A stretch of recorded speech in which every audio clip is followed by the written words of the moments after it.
Picture this. A global tech powerhouse abruptly shutting down a military's high-tech spying operation, halting the monitoring of millions of everyday phone calls from civilians. That's the shocking reality that unfolded when Microsoft severed Israel's access to its technology, which had been fueling a massive surveillance program targeting Palestinians. But here's where it gets controversial. Does this move signal a bold stand against misuse of tech? Or is it an overreach into international affairs? Let's dive into the details and explore what this means for privacy, ethics, and geopolitics. In a stunning development, Microsoft has cut off the Israeli military's ability to utilize its tools for running an extensive surveillance network that captured countless daily phone conversations from Palestinian residents in Gaza and the West Bank. As reported by The Guardian, the company informed Israeli authorities just last week that Unit 8200, the military's top-tier intelligence unit, often likened to the US National Security Agency, had breached Microsoft's service agreements by housing a colossal amount of intercepted data on its Azure cloud platform. This decisive action stems directly from a thorough investigation unveiled by The Guardian earlier this month. The probe, conducted in collaboration with the Israeli-Palestinian outlet Plus 972 magazine and the Hebrew language publication Local Call, uncovered how Azure was employed to store and process vast quantities of Palestinian communications as part of a sweeping mass surveillance initiative. For beginners wondering what Azure is, think of it as a powerful online storage and computing service provided by Microsoft. Much like a digital warehouse where companies and organizations can keep and analyze huge volumes of data securely. The partnership kicked off following a 2021 meeting between Microsoft's CEO, Satya Nadella, and Unit 8200's former commander, Yossi Sariel. Together, they devised a strategy to shift enormous amounts of classified intelligence data into Azure. And this is the part most people miss. The sheer scale of this operation was mind-boggling. Equipped with Azure's virtually unlimited storage and processing capabilities, Unit 8200 developed a system that indiscriminately gathered, replayed, and scrutinized the cellular calls of an entire population. Sources within the unit even coined an internal slogan to reflect its ambition: 1 million calls an hour. To put that in perspective, imagine trying to listen in on and analyze 1 million phone calls every single hour. That's not just surveillance. It's a technological feat that raises serious questions about privacy rights. The intercepted data, totaling up to 8,000 terabytes, equivalent to storing thousands of high-definition movies, was initially stored in a Microsoft data center in the Netherlands. But here's where it gets intriguing. Shortly after The Guardian's exposé, Unit 8200 swiftly relocated the data out of the EU, with intelligence insiders revealing the transfer happened in early August. Reports suggest the data was moved to Amazon Web Services, though neither the Israel Defense Forces nor Amazon has commented on the matter.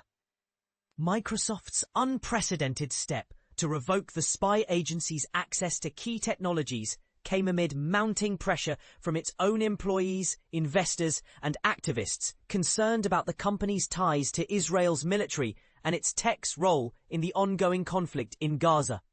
This conflict, which began after Hamas's attack on October 7, 2023, that claimed nearly 1,200 lives, has been marked by intense scrutiny. A recent United Nations inquiry concluded that Israel's actions in Gaza amount to genocide, a charge vehemently denied by Israel but endorsed by numerous international law experts. This accusation has sparked heated debates worldwide, with some viewing it as a clear condemnation of the military campaign, while others argue it's an oversimplification of a complex war. What do you think? Does labeling it genocide change how we see tech companies' involvement? The Guardian's joint investigation ignited protests at Microsoft's US headquarters, and one of its European data centers, alongside calls from a worker-led group called No Azure for Apartheid to sever all connections with the Israeli military.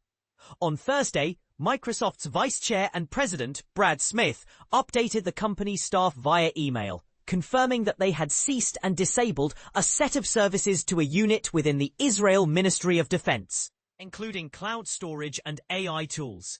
Smith emphasized, "We do not provide technology to facilitate mass surveillance of civilians. We have applied this principle in every country around the world, and we have insisted on it repeatedly for more than 2 decades."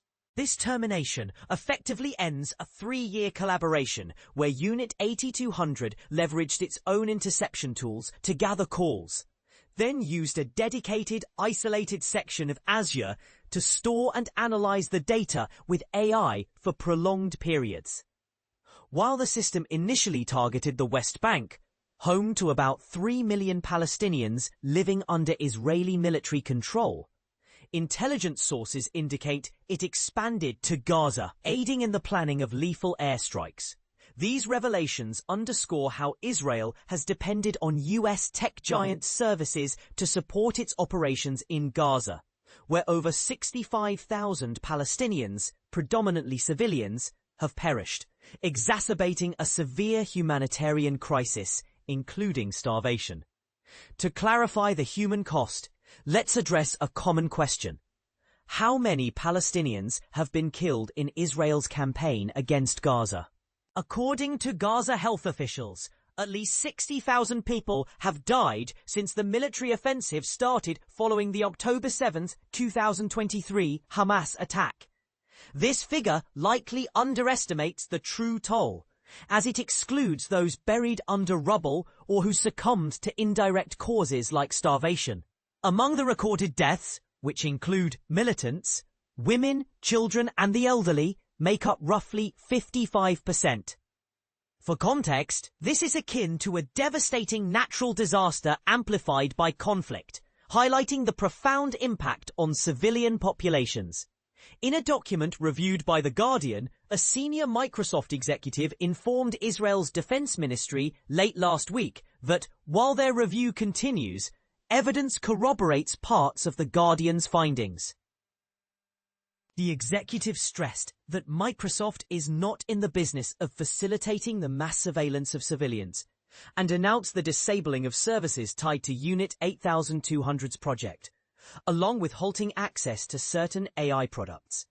This marks the first instance of a US tech firm withdrawing services from the Israeli military since Gaza hostilities began, though it doesn't impact Microsoft's broader commercial dealings with the IDF, which remains a long-term client with access to other offerings. The move prompts deeper questions about storing sensitive military data in overseas clouds.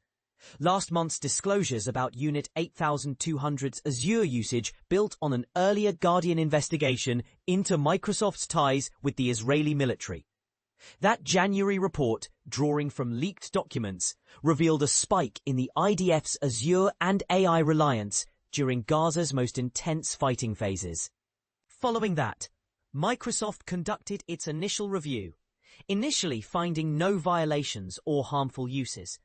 But the August exposé, showing the surveillance system's role in targeting Gaza bombings, prompted a reassessment.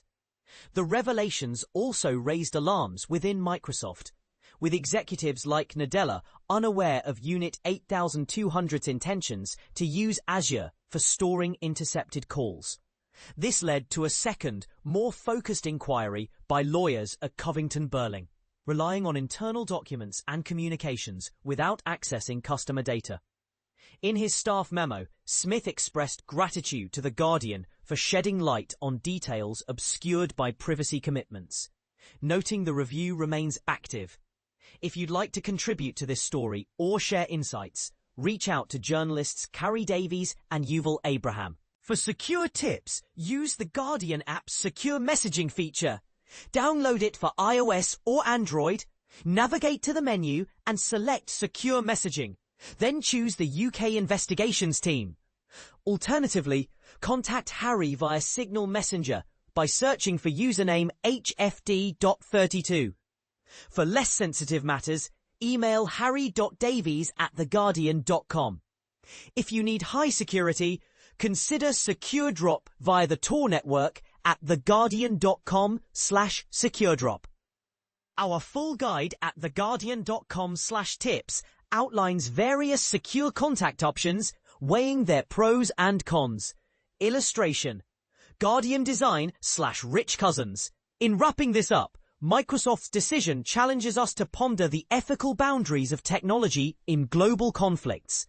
Is it right for companies to dictate how nations use their products, especially in surveillance? Or does this infringe on sovereignty? Share your views in the comments. Do you agree with Microsoft's stance or see it as a slippery slope? Let's discuss.